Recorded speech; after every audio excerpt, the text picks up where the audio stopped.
We'll give folks just another minute or so to get into the space. Feel free to introduce yourself in chat. Tyler should be back with us. He had to take a phone call real quick. And then we will get our webinar started.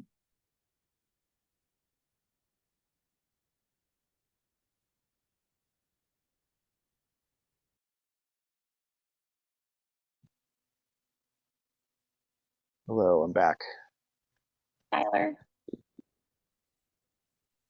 Okay, well, welcome everyone to our shop talk today on July 29th. We are joined today with our representatives from Ancestry, one of our corporate partners, and we're really excited to have this overview on the Ancestry Classroom.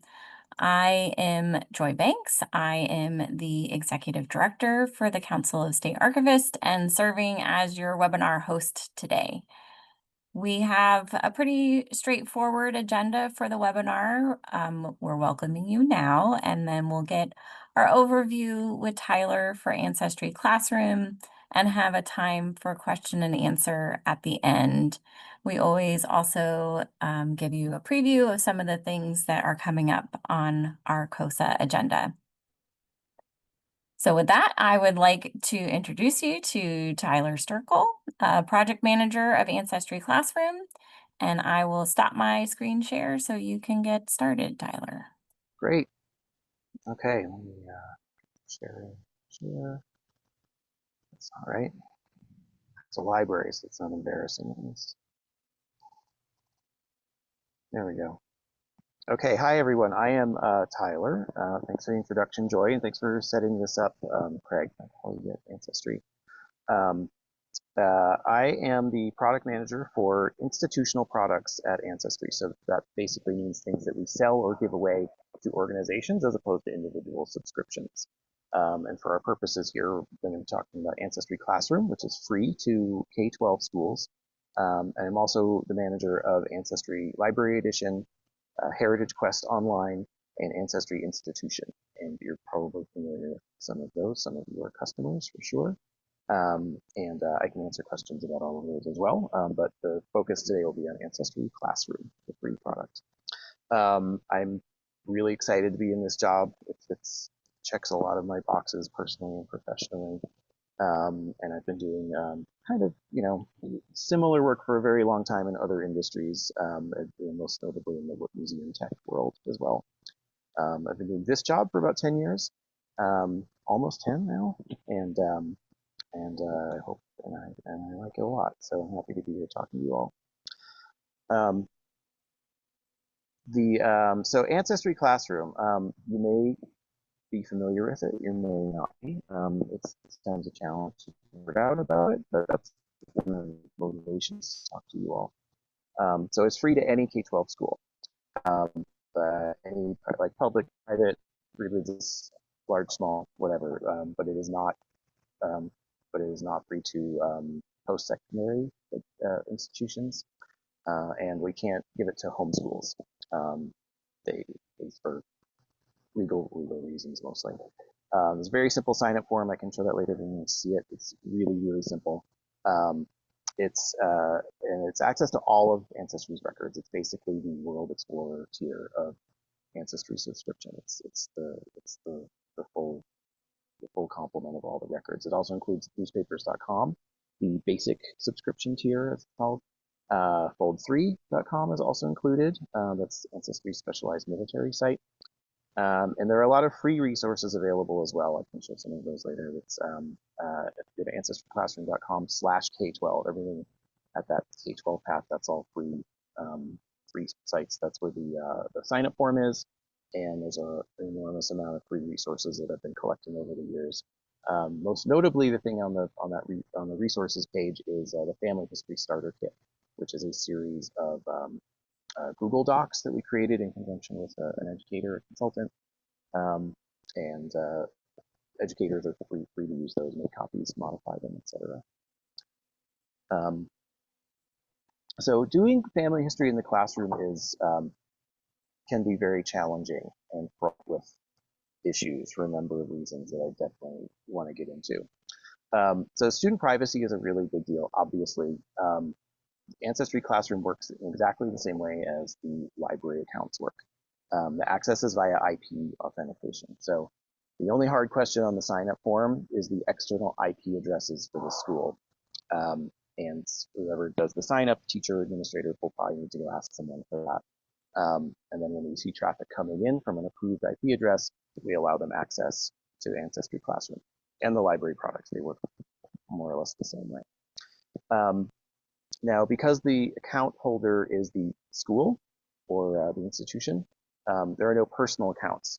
It is, again, it's a library site, library product. Fundamentally, it's a search site. So therefore, there's no personalization. You can't build a tree. You can't do anything with DNA. You can't get hints. And you can't message other users and other things that you could do with a personal Ancestry account. Now, not to undersell it, it's still an amazing and powerful and free resource, but it's important to know what Ancestry Classroom is and what it's not. That's pretty fundamental to the way it works for legal and privacy and technological reasons. That's how it works. A quick note about the IP authentication. That depends on how the institution administers their network. So most of the time it's a school. The school gives us the school's network IP addresses and we sign up the school. More and more often now it's the district. So the school district is administering the networking infrastructure for all of the schools at once. And so if one school signs up, basically all of the schools in the district have access. And what we've seen a couple of times is that there are very large entities. For example, the entire state of West Virginia and the entire state of North Carolina has access to Ancestry Classroom, every public school in the state, because the state education department administers the network infrastructure for all the public schools. That's also true for New South Wales, Australia, and the entire country of New Zealand. So that's exciting as we learn about things like that. So if there's any West Virginians or North Carolinians watching this, I want to talk to you. Okay, so there's about 13 million students combined across about 2,300 accounts. And again, the account might be a school, a district, or a couple of states. Now, of the 13 million students, a very, very tiny percentage of them are actually using it. And that's among my motivations to talk to you all. The getting the usage up is you know, a goal for sure. Because it's not easy. I don't know about how difficult it can be to do genealogy and family history in a school setting. The US site's in Spanish, and we have a handful of international sites that we've rolled out recently as well.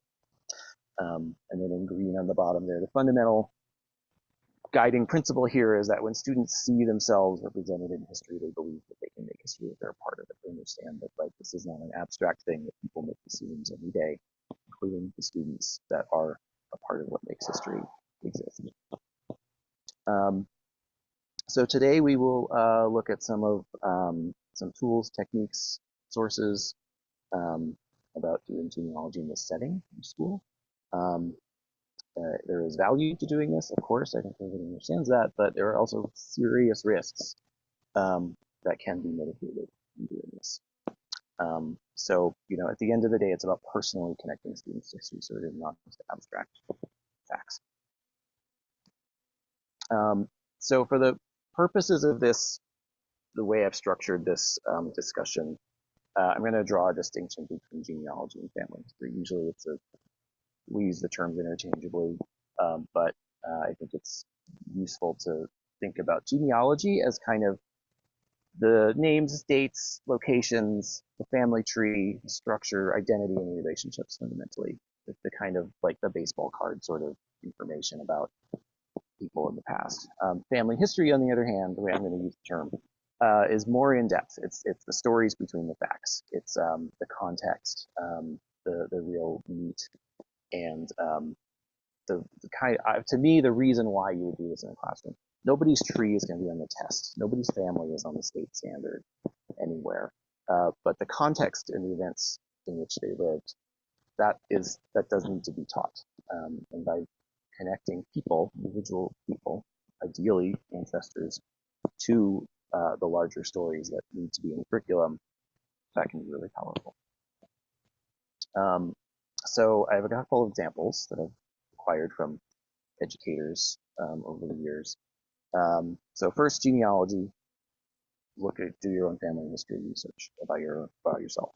That's the most obvious way that people use Ancestry. It's the first thing and really the only thing anybody thinks about when they think about Ancestry. It's also the most problematic thing to do with students in a classroom. The next set of examples are genealogy plus family history, kind of shading into the concept where you do research about a person, but it's not yourself. It's not the actual student. It's kind of a neutral subject. And then shading into local history and using cemeteries in particular as a really, really rich source of local history research and connecting that to national and international. These are not silos by any means. They all shade and overlap and things. But I find it interesting to use this kind of structure to talk about how these things get used in schools, how these resources are used. So like family history is a touchy subject. Like if you're a recent immigrant from pretty much anywhere on earth to the United States, there will not be records for you online. You're going to have to look elsewhere. You're going to have to do oral history with parents or grandparents, perhaps, or look for documents in a drawer or box. That can be done, but online family history is not possible for pretty large groups of people. There is the concept of moral dilemmas. What if you discover that sister is really half sister, or grandpa had another family that nobody knew about? Like this happens. Anyone at Ancestry has stories about this. Part of the family history starter kit that I mentioned before, that it's one of the free resources we've developed. There, right at the beginning of that is a permission slip that teachers should send home to parents. A lot of parents know that these secrets might exist and they don't really want their kids poking around in it, and that is completely legitimate. And there are alternate activities that we prepared in the family history starter kit for that eventuality. It's hard to talk about any history without facing things like enslavement, Holocaust, wars, various horrific things that humans do to one another.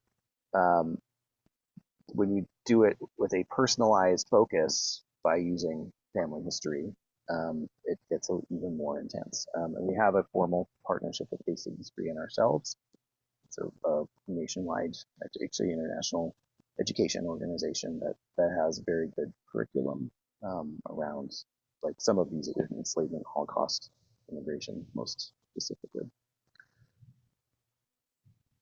Okay, so the first set of examples here, these were from a couple of teachers, high school teachers in Wenatchee, Washington. It's in the middle part of the state, very agricultural area.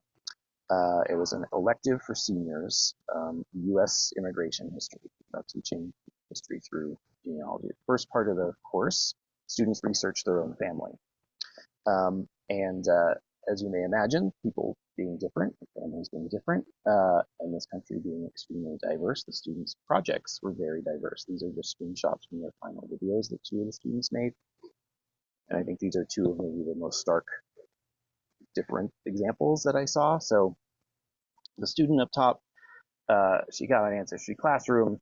She finds other people's family trees. She finds birth, marriage, and death records, census records, immigration records, naturalization records. She's totally off to the races. She's back to the old country pretty quickly. She finds this amazing story of her great grandmother who immigrated from Sweden by herself at age 16, like total gold mine, like really good stuff.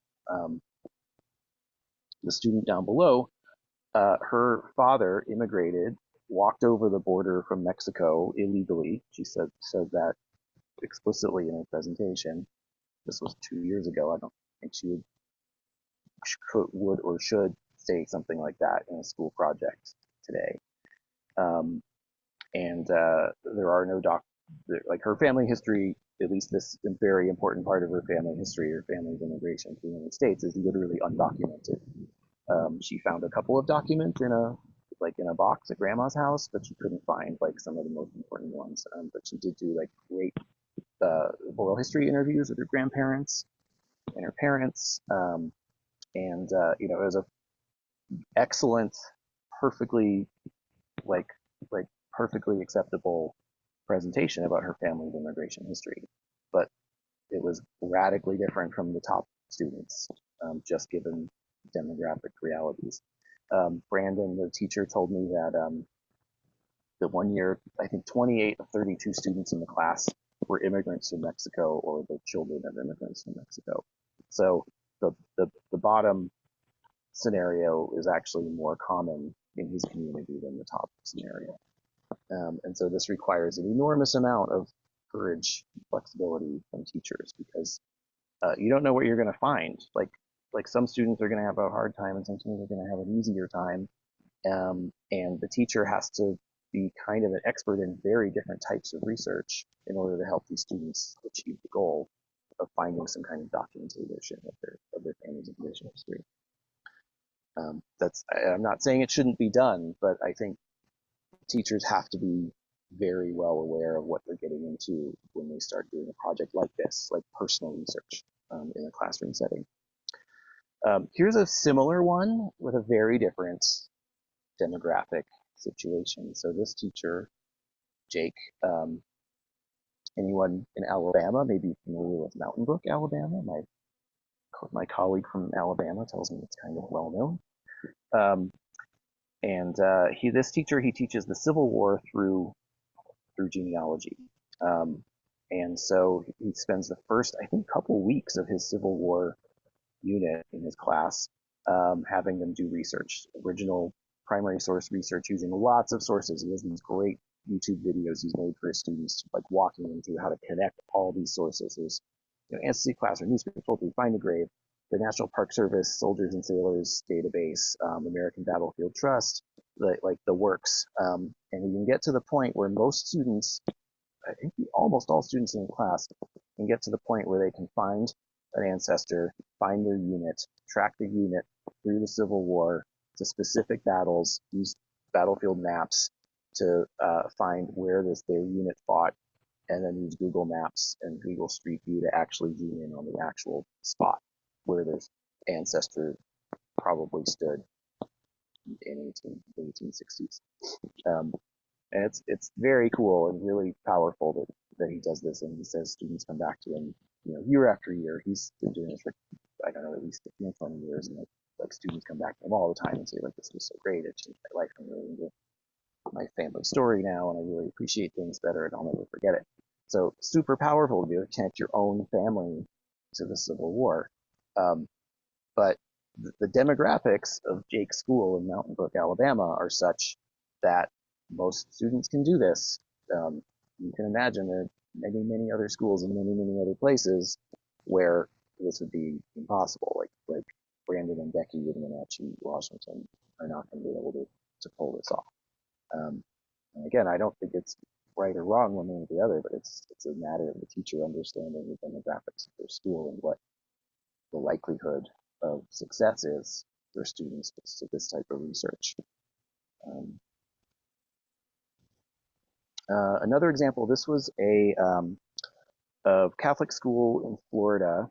The teacher taught I forget the name of the course, it was history or genealogy or something like that, but the teacher is actually a pretty well-respected professional genealogist in her own right. But she taught this full year elective course for seniors at this high school. And the first part of the project is the first part of the year, the students researched their own history and learned about the tools and techniques and whatnot.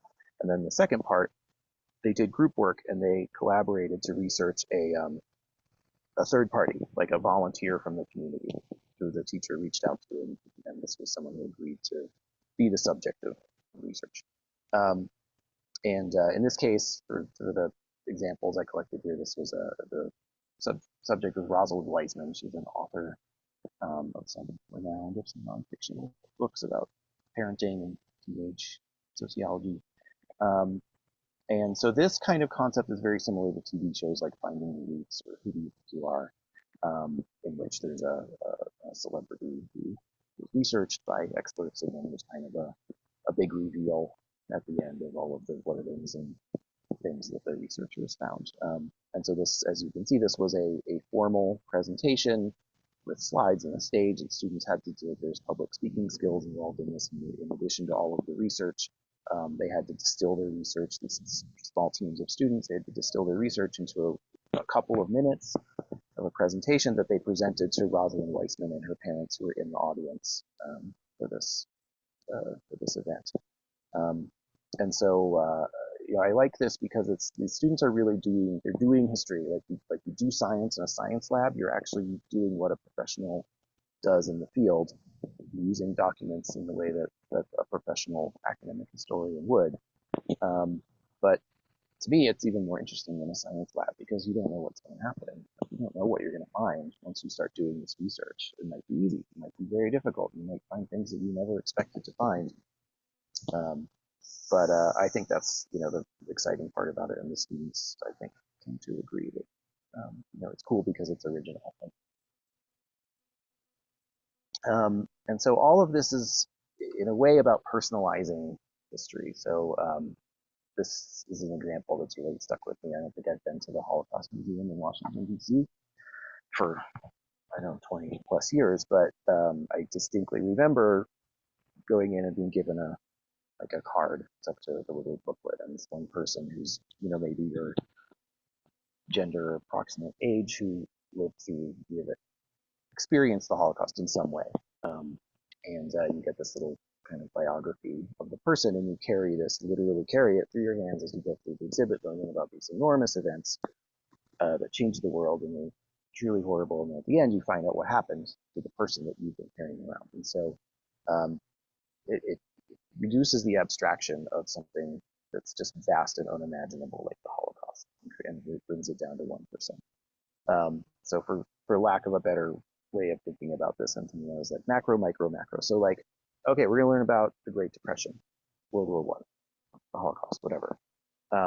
Introduce it, and then now we're going to research one person who experienced that. And if you can research your own family's connection to that, great. Like Jake in Alabama did for the Civil War, that's great. But it doesn't have to be a personal connection. That's a lot to ask.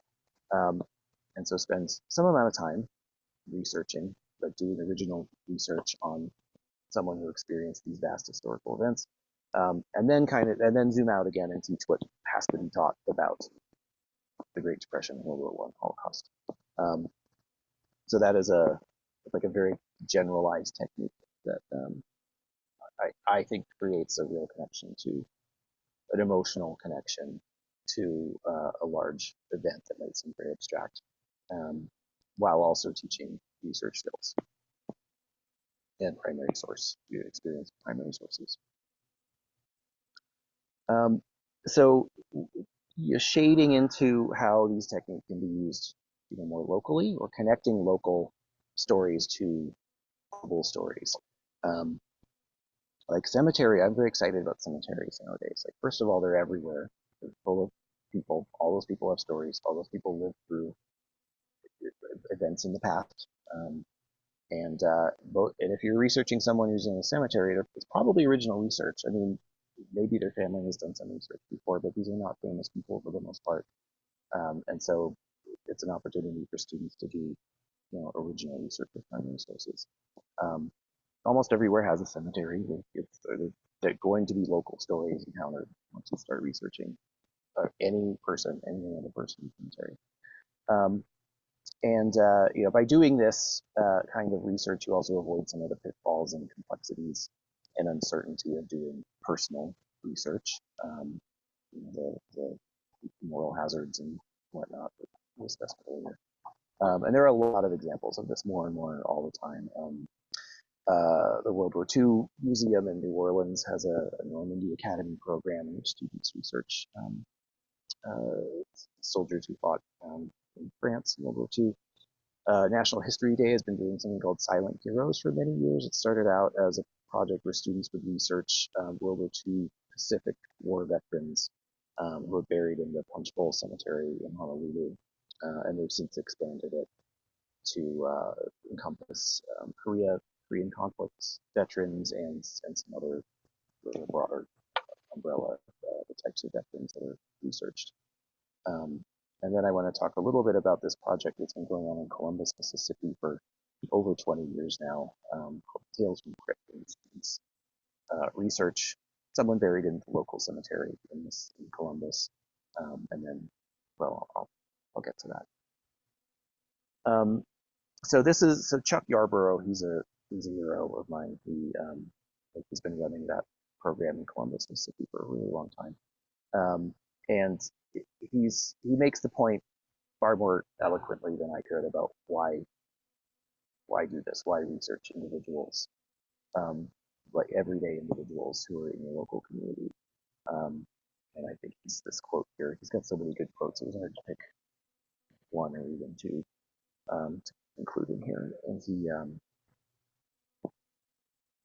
I think he's got it figured out in a way, in a really philosophical way about the importance of doing this work on biographical research on individuals.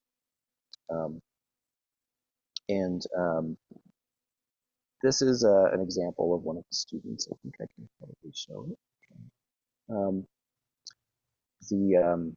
So the project, it's a collaboration with the local archives. The county, Columbus is the county seat of Lowndes County, Mississippi, and he has a very close working relationship with the local archives there. And he uses the AncestryClassroom and many other online tools as well.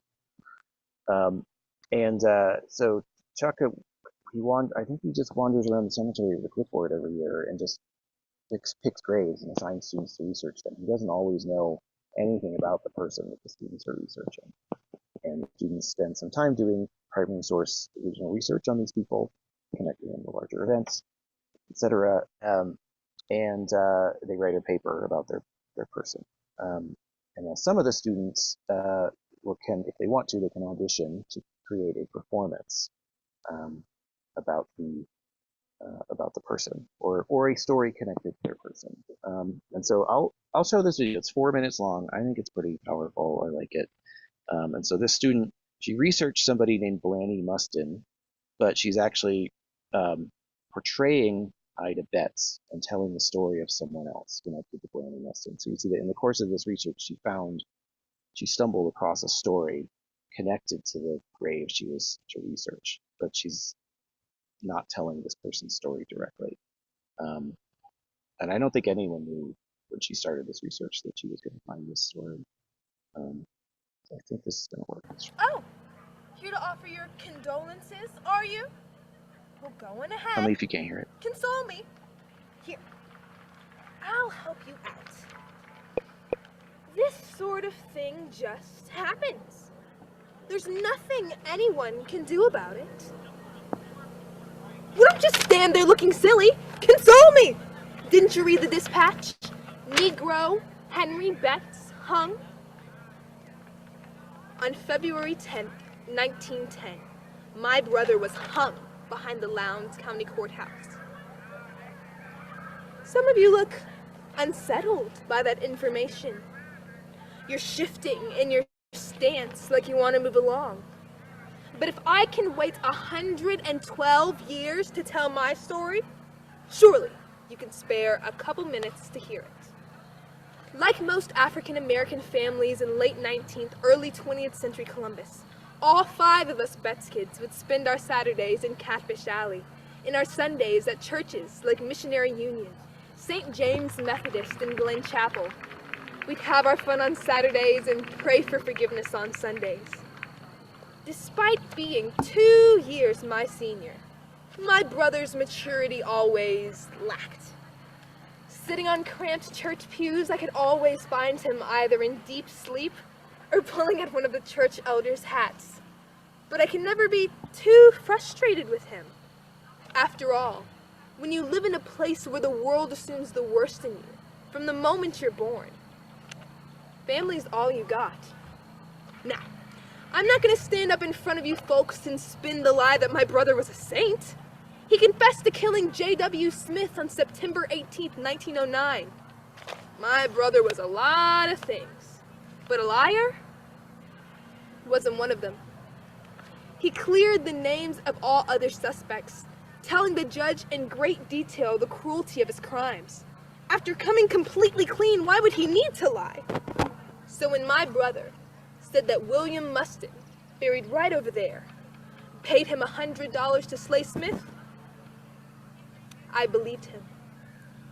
Despite my brother's testimony, the Lowndes County elite acted as if William Mustin was completely blameless in the crime. The folks in my community wondered why was it fine for them to take my brother and throw him behind steel bars, but look at the skin of William Mustin compared to his and assume Mustin's innocence. But of course, we knew the answer. In our day, no jury of white men would hold a good citizen accountable based on the testimony of Negroes. I've lived my life torn up inside, silently screaming for them to view my family as one deserving of justice, pleading for them to see William Mustin as a man with flaws, and praying for them to consider that as they were so quick to tighten the noose around the neck of my brother, that they failed to see the blindfold that lie over their own eyes. Viewing the world solely through race is like viewing everything through a blindfold. They could only see their surroundings as inherently white and black, pure and evil. No clarity, no depth, and no rich color. Seeing you all here now, it feels easy to slip into the belief that time heals all wounds. But leaving healing and change up to time is risky, because time alone doesn't heal much. Without constant action, history can and will repeat itself, sparing no exception to the unimaginable horrors of the past.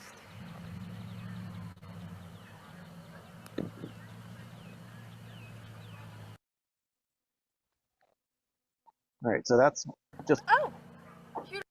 just one of like several dozen performances that happen every year in the cemetery in Columbus. It's a community event. As you can see, she's performing for people who wander from station to station around the cemetery. It's a fundraiser for the local historical society. It's a big deal every year, every April in Columbus.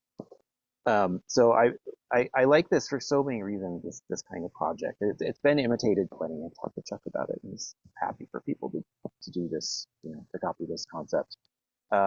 And I like it because it's sort of like using primary sources and records as the raw material for art. So we can definitely debate about, like, is this a historical document that she created, or proper research because she's assuming things about the words or the actions of a historical figure that can't be backed up with documentation. The paper that she wrote prior to the performance would not contain a lot of the speculation or the kind of dialogue.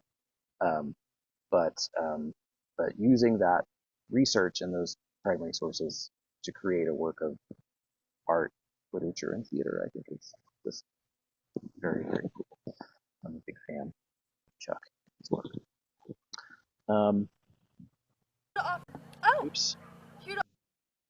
All right, so that's the presentation. I'm happy to dig into some of the details of how Ancestry Classroom actually works, is just really quickly before we get to some questions. So this is AncestryClassroom.com/K12/resources. So this is the public site. No one has to sign up to see this. It's completely free.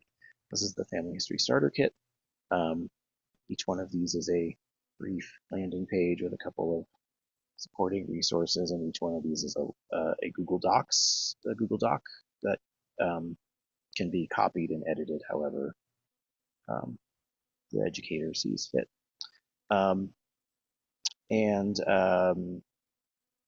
We've started to branch out a bit into DNA. It was weird that we were talking about the company of Ancestry, talking about family history, and we didn't mention DNA. So working with the DNA science team, we're doing some branching out a bit into genetic genealogy, and there's some cool stuff we can do with Ancestry's pet DNA product, because students minors for sure, but really students in general can't take a DNA test for themselves for very significant legal and privacy reasons.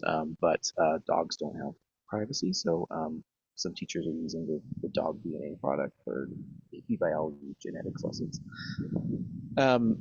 And some of the facing history materials are on this page as well.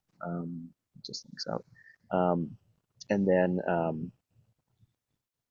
here, down here, there's several hundred resources that I've collected over the years from many different sources, and that relate, either explicitly or tangentially to family history in the classroom. So if you have other suggestions, let me know. I'm happy to add anything on here. There's, in very few cases, is there any kind of formal agreement or contract or anything like that. This is just stuff that I think is cool and useful. That's really the guiding principle here. And in terms of curriculum, I mean, I mentioned we've developed this 5-part family history starter kit. I would call attention also to American Ancestors. They have a very robust youth education department. We collaborate continuously, and the director of that youth program is more than happy to get on the web and do a one-on-one training. He has group webinars pretty frequently. And it says they say they serve grades 4 to 6, but their stuff is very adaptable, and he has lots of teachers who use it in different ways.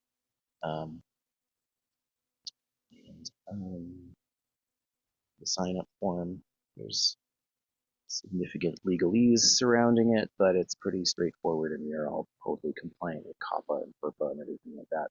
Primarily because there are no student counts. We don't know anything about the individual students who are using the resource. And this is the only hard question that I was asking before, and this is the extent of the form. It's very, very simple. That I would love to answer your questions, and I would love for you to stay in touch. Send me, again, if you have suggestions for resources to share, if you have questions, if you'd like me to talk to teachers, I'm happy to do it. It's the best part of my job. So thanks so much for having me. Yeah, thanks, Tyler. I'm going to leave your screen share active for a while in case there's any questions that might come up where it's easier to show things. One of the questions that we had was just a clarification on student access, and I think this might have been answered, but they can still research their trees, but just not save them. Yes, exactly. So if you are signed up and your IP address is on our list, you go to AncestryClassroom.com and you see this. It doesn't look like much. We're going to have a much prettier version of this up with it before school starts. This is pretty weak, first to admit. I'll prettier thing up soon. If you're not signed up, this is kind of access nuts and bolts. If you're not signed up, you're going to be redirected to this page where you can learn more and sign up. Or if you are signed up and you're seeing this, something's wrong, and you probably need to talk to us, and you probably need to change your IP address. In terms of research, this is the guts. This is the guts of the whole operation. It's record searching.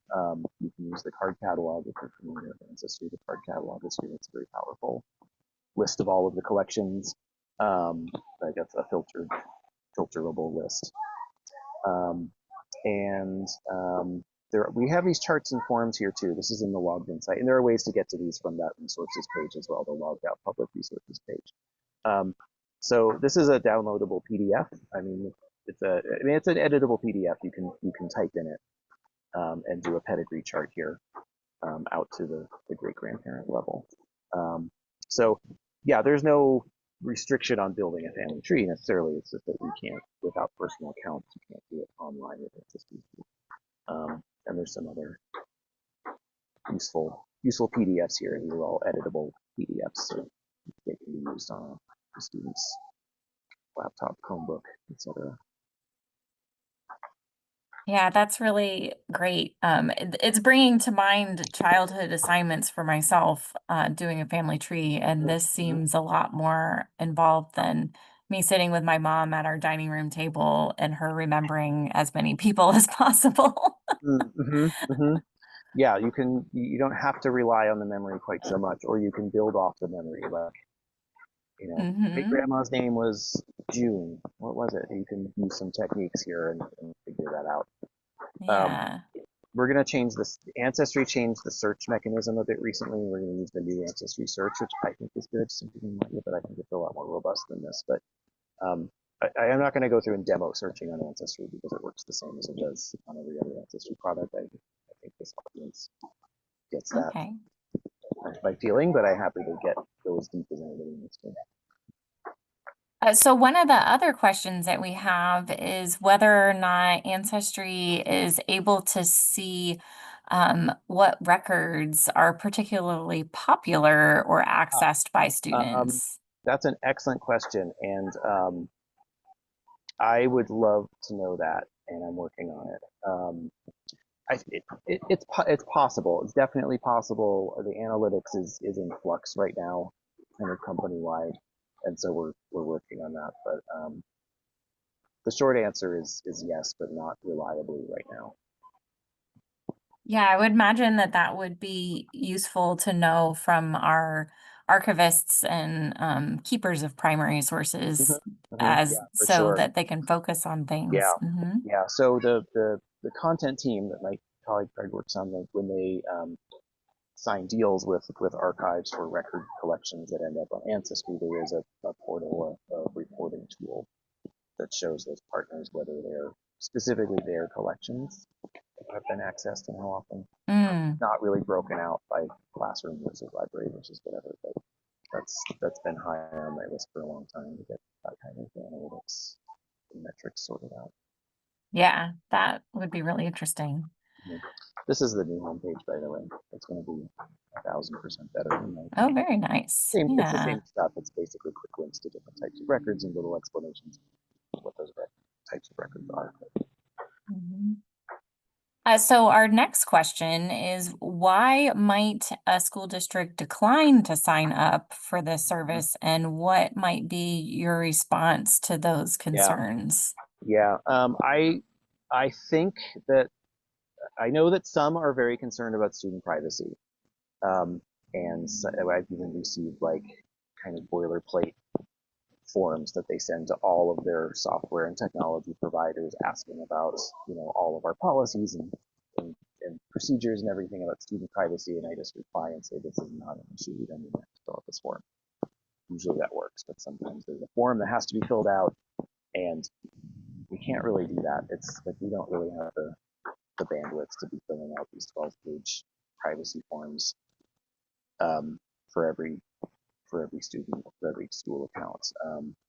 And it's really to me it's really a moot question. Like there is no privacy reason. Our lawyers are very active and very vocal about things like this, and I talk to them pretty frequently, and we are 100% compliant with everything. But that is definitely one of the reasons why people are skittish about it. Um, the other reason is stuff like this. Just people are intimidated by the notion of um, students looking at their own family for very, very reasons that I described. But I think that there's more than one way to do this. It's not just about go build your own family tree. The end.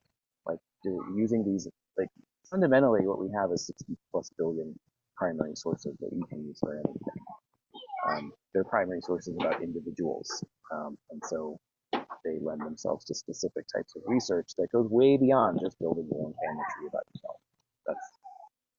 That would be my other answer for them to try to get them to pay attention to these sorts of examples of what you can do and how powerful it can be.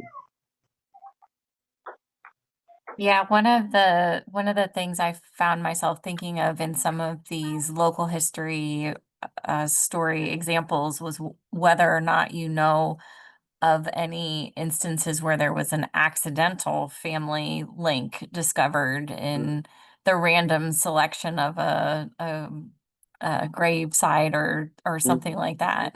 Mm-hmm. Yeah, I don't know for sure, but I'm sure it happens within the. Yeah, it would be interesting to hear some examples about that. Mm-hmm.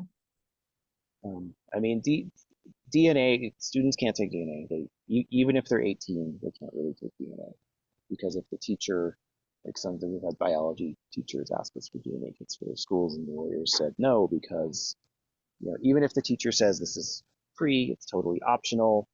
The the the position of power that the teacher has, even if they say it's optional, the students can interpret it as not optional. And so even if the students are 18, even that is kind of not not really legally sound is the advice we got. Then DNA is by far the biggest risk with the kind of thing we're talking about, finding accidental stuff like, you know, sister's really half sister. Like that stuff happens all the time. Like I found out that my dad had a half brother that he never knew about through DNA. So I think the riskiest kind of things that ancestry and this kind of research is involved in is avoided by sticking to the records. But of course, you never know what you're going to find. That's what's so exciting about it, and that's what's so hard about it, and so risky for the teachers. Yeah, I'll be interested to know how the dog DNA or the pet Mm-hmm. DNA continues. Yeah, no, it's a fun thing. I mean, I don't know. I shouldn't assume, but I'm guessing that this audience is maybe not facing with science teachers, and biology teachers, but as much as you do, like, we have some things for those kinds of teachers as well. Yeah.